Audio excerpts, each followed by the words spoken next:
Kinabukasan ng mga susunod na henerasyon ay bahagi ng ating responsibilidad. Tayo ang mga nauna. Tayo ang may lakas. Tayo ang may kakayahang lumaban.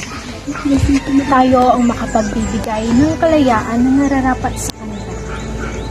Kaya't bilang isang ina ng katipunan, ipinauubaya ko sa iyo ang desisyon na gawin kung ano sa tingin mo ang nararapat.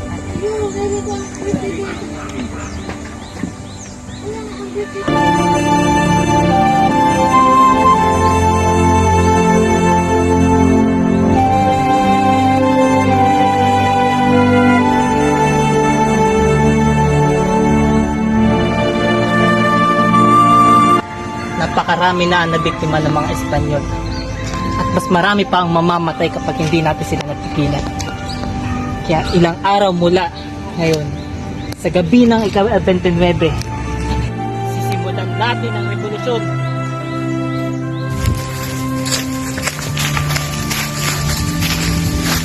Aking mga kababayan, labas nyo ang inyong sedula.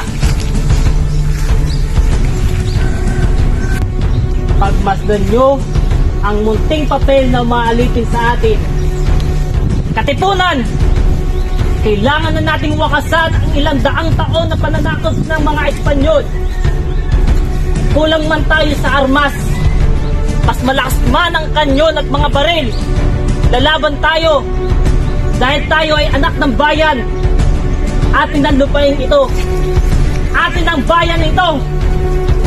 Ihandaan niyo mga sedula! Punitin! Mabuhay Tito Promo!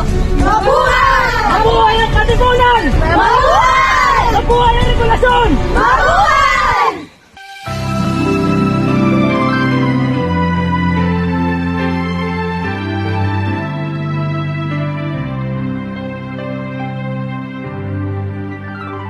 Ang bayan ko'y tanging ikaw.